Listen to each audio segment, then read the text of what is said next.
For the clarity of this story, I must mention that I have a hearing disability that has made me hard of hearing. I know that there are some things in life that I'll never understand, but I still look back on this experience wondering what could have happened and what I should have done differently. This all happened around a year ago. The holiday season had just rolled by, and I was settling down from traveling and all the get-togethers with family and friends. I live in a small suburban neighborhood that borders a forest in southern Quebec. It's a quiet area, as most of the residents are familiar with each other, which I honestly kind of prefer as it adds a warmer atmosphere. Around winter, I like to take my dog Monty on walks in the local forest. He's a Rottweiler Husky mix, which is perfect for me since I enjoy going for runs from time to time. The forest has several trails, none of which are challenging for non-hikers. I remember it being an afternoon. I had just finished having a late lunch and decided to burn the calories on a walk with Monty. As usual, my dog goes ballistic when we turn the corner on my street towards the forest entrance. It was relatively cold for a February day. A fresh blanket of snow lined the paths overnight, creating this nearly blank canvas. As usual, I let my dog off the leash so he could run around. There were a few yellow patches along with some boot prints in the snow, which signaled to me that several people had already taken their dogs out earlier. Most people like to go on walks before noon since the sun tends to set around 4 p.m., so I didn't expect to see anybody out at that time. After walking for around 30 minutes, we came to a fork in the path.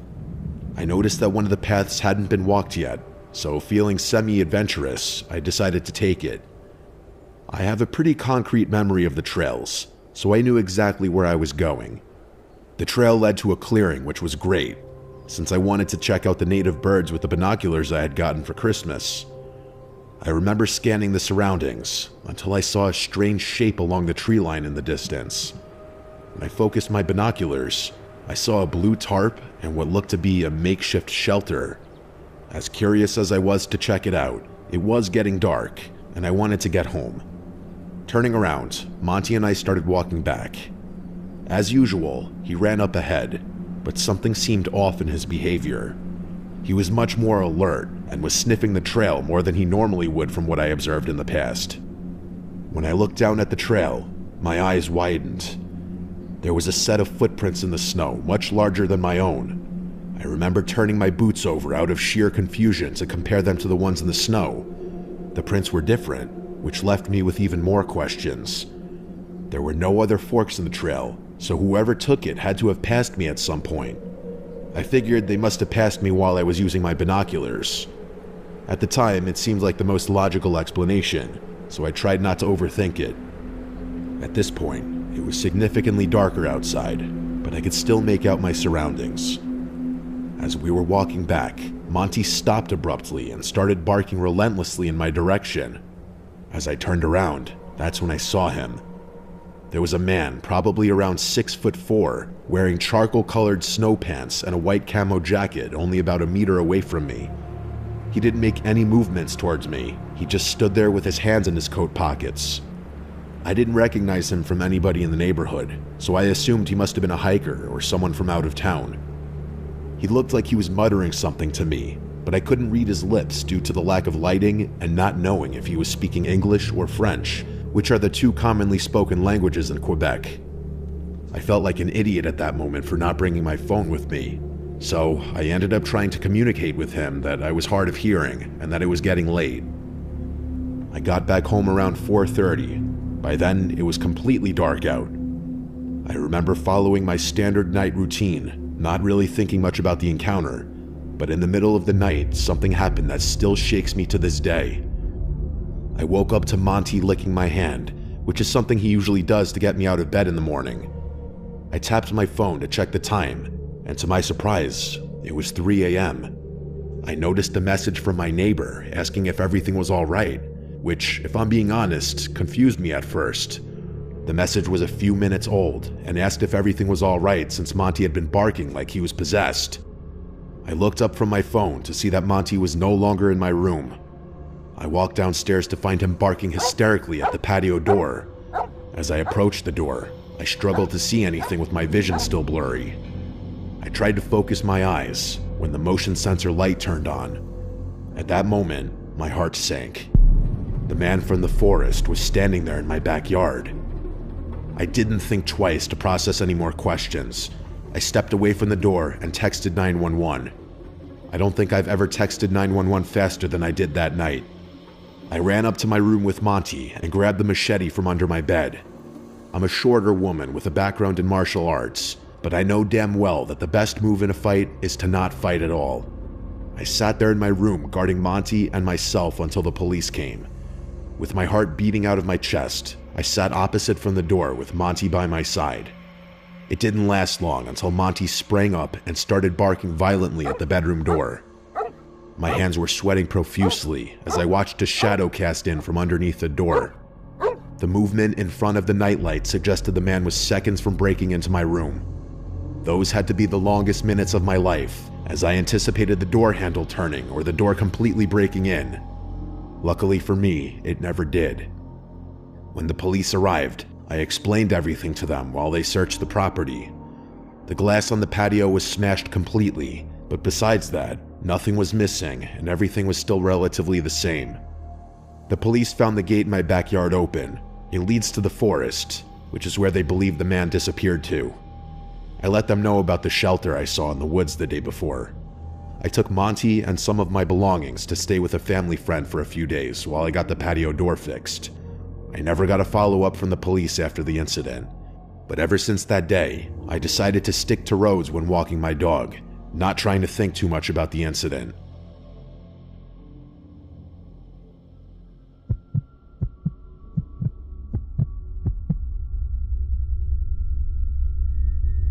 My name is Emberley, and I'm a 16-year-old girl who lives in Illinois with my younger sister Kate, who's 15.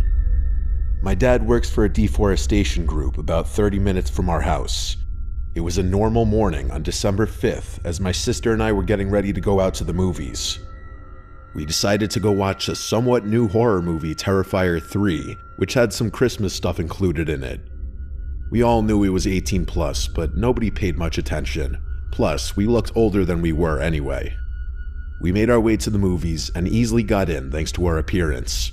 However, halfway through the film, as everyone was anticipating the next scene, my phone buzzed loudly enough for the whole theater to hear, which really killed everyone's vibe as they all turned toward me with annoyed looks.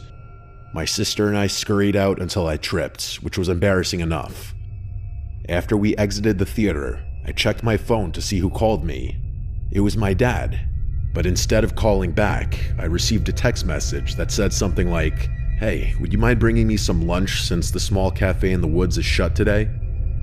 I looked over at Kate, and she looked at me confused, but neither of us second-guessed the message since it seemed normal. We arrived home, packed some food for him, and took my car downtown to the woods. I've always loved that place and never felt uneasy there because it was large and secluded. The scenery was amazing, with a hill that led down to a lake perfect for fishing and photos. After a while, Kate and I got out of the car, and we walked down the path through the woods. I took out my phone to call my dad, but he didn't pick up. Confused, I looked over at Kate, who was just as confused as I was. Why wouldn't he respond when he just called us at the movies? I decided to message him instead, reminding him that we were at the woods to give him his lunch. After a few moments, I saw the 3 little dots on the screen appear, showing he was typing. He responded by telling us to walk down the small hill and wait for him at the lake, which we followed. The sun was slowly setting since it was winter, so sunset came much earlier. The sky had a beautiful radiant orange glow over the hill and down the mountain. Snapping out of my thoughts, Kate pointed down to the lake where a man in black was sitting on the deck by the water with his back to us. We guessed it was our dad. We walked down a bit more and stopped a little behind him. I called out his name, but he didn't move. Kate grew uneasy, and her attitude made the scene even more eerie. I slowly pulled off the hood he was wearing and revealed a man who definitely wasn't our dad. Kate and I shrieked as he turned around and began waving my dad's phone around like a maniac, smiling like he was happy to see us scared. I blurted out asking why he was using our dad's phone, but he didn't respond. Instead, he lunged and grabbed Kate's arm as she screamed. Luckily, I was strong enough to pull her away, and we started running as fast as we could. The adrenaline pushed through us so much that I had never seen either of us run that fast. Behind me, I heard stomps getting closer, so I knew we were being chased. I didn't dare to turn around. Finally, we reached the car. I slammed the door shut and locked it as the man came to my window, then crouched down out of sight as I reversed and sped away back home. When we got home, my dad and mom were there. We arrived panting out of breath and explained the whole situation to them. My dad was furious and said his phone had been stolen while he was working, so he decided to come back home. He said the man must have taken his phone and messaged us. My dad called the police and filed the report. They used the IMEI number to track the device, which was still on the deck by the lake, and they returned the phone to my dad. They said there wasn't much they could do since the phone was already found. I thought this was the end of it, but I wouldn't be telling this if it was. 6 hours later, around 1 a.m., I got an unknown message that said, "I like that your house is lit only by your bedroom TV." I immediately went cold and pale. I paused the TV and heard rustling outside my window. My room was on the second floor. I shut my phone and listened. Slowly, I peeked through the blinds and saw the man smiling with a gun pointed at my window. I screamed and pulled away as glass shattered everywhere across my room. My parents ran in, followed by Kate. I screamed for them to crouch and told them the man was outside with a gun. When my dad went to check, the man was gone. Then we heard another loud bang and more glass breaking downstairs in the kitchen. We ran and locked the bedroom as Kate called 911. My mom hugged us as we cried in fear. Throughout the whole situation, I kept wondering how he knew where we lived. A few moments later, the police arrived and searched the whole house, but nobody was there. Kate and I explained the situation again, and one of the officers said they should check the car. Surprisingly, a small AirTag was found on my tire, which explained how the man knew where we lived and why he crouched before I sped out of the woods. The police told us they would patrol the streets and do everything they could to find the man. A few months later, he still hadn't been found, but he never returned, which I hope it stays that way. Me, Kate, and my parents are still traumatized by the situation, but mostly I felt stupid as the older sister for not being alarmed when the person didn't respond to calls and only responded through texts. All I know is that I'll be more careful and never go to secluded places again, especially when I'm responsible for someone else's safety.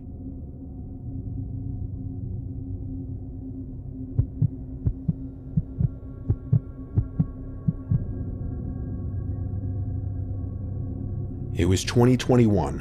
One word to describe my day: hectic. Work was a shit show. This was prime COVID time, so I was working from home. I was supposed to be meeting with my extended family upstate, and I ended up finally getting off a nearly 3-hour Zoom meeting for work a whole hour and a half after everyone else had already arrived at my parents' house. And that didn't include the next 2 hours or so the trek up to their house would take me.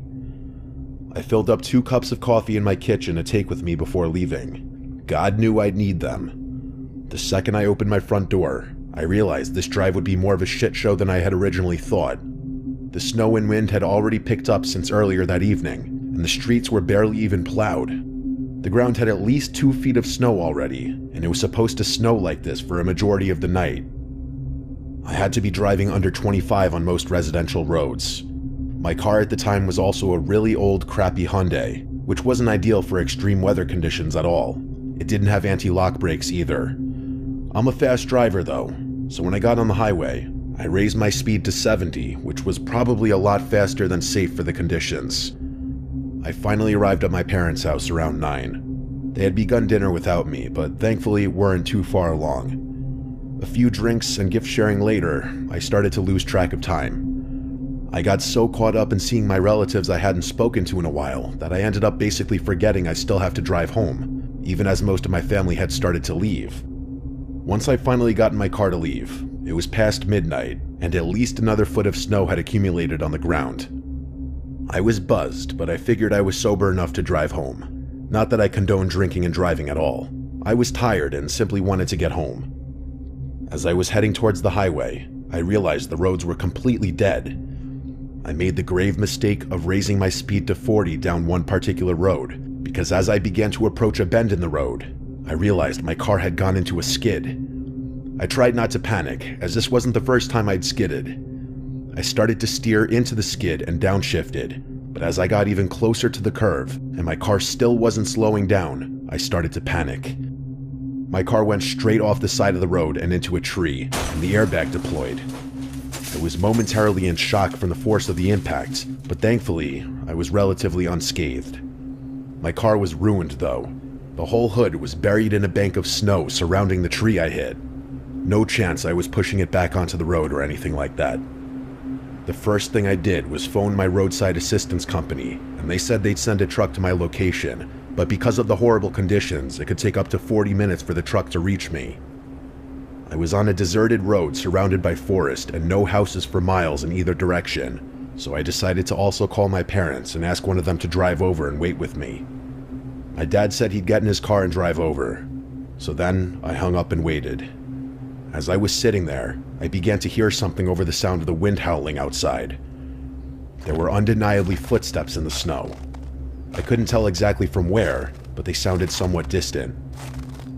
I opened the driver's side door and stepped out, looking over the roof of my car. I wasn't hearing footsteps anymore. Instead, I was hearing some new sounds. It was kind of hard to describe, but it sounded like some kind of wet slurping. I looked over to where I thought the sound was coming from, and I could see some movement by the tree line. It was dark as hell though, but I was pretty certain I was looking at a person. I called out, "Hello?" The sound stopped, but no one called back. I sat there for a few more seconds awkwardly, but no one ever responded or appeared to me. I couldn't see any more movement either. I was officially freaked out, so I got back in my car and locked the doors. What couldn't have been a whole minute later, I heard footsteps in the snow again outside. Then I heard something hitting the passenger side window, like a rock or something was thrown at it. I couldn't see out the passenger side window because it was covered in snow, or any of the windows for that matter. Once again, I opened the driver's side door and stepped out of my car. Checking my immediate surroundings, I made a disturbing discovery. There were boot prints in the snow, circling all around my car, and then leading away from my passenger side door into the woods. I felt sick to my stomach. I also noticed there were drops of blood in the snow. I opened my driver's side door and then grabbed my 9mm out of the glove compartment. Clutching it in my right hand, I began to follow the prints leading into the woods. At that moment, I was convinced someone out there was with me. As I followed the prints, the drops of blood began to grow larger. It looked like someone had been bleeding profusely. And then, I saw some dark mass lying in the snow just past the tree line. I couldn't tell what it was. I was just praying it wasn't a person. I took out my phone and enabled the flashlight. It wasn't a person. It was a dead deer, seemingly slaughtered by some larger, predatory animal. The stomach was ripped completely open, and shockingly, the deer had been completely decapitated. I swept the flashlight over the surrounding few feet, but I didn't see the head anywhere. I decided this was getting too weird for me, and I started heading back to my car. I got back to my car and opened the driver's side door, and as soon as I did, it was all I could do to keep myself from vomiting on the spot. Lying in the driver's side seat of my car was the severed head of a deer, placed on the seat as if it was looking right at me. I booked it out of there and made it a few minutes down the road before headlights appeared in the distance. I ran towards the car, waving my hands and shouting like a madman, still holding my handgun. Thankfully, it was my dad, and he stopped the car and asked me what the hell I was doing. I got in the passenger seat and explained everything to him, and I kid you not, he literally didn't believe me. I felt more comfortable going back to my car with my dad now, so he drove the two of us over there and we got out. The footprints were still all around my car, but the deer head was gone. All that remained was a large spot of blood on my driver's side seat. I think once my dad saw that, he started to believe me. The deer corpse was also gone. All that remained were drag marks in the snow. The tow truck finally showed up, and he towed my car. My dad asked me if I wanted to call the police, but honestly, I just didn't have the energy to file a police report. I was exhausted and just wanted to go to sleep. I figured calling the police wouldn't accomplish jack anyways. So that's my story. I have no idea who was in the woods that night and what they wanted. Maybe they were just trying to scare me, or maybe they had worse intentions.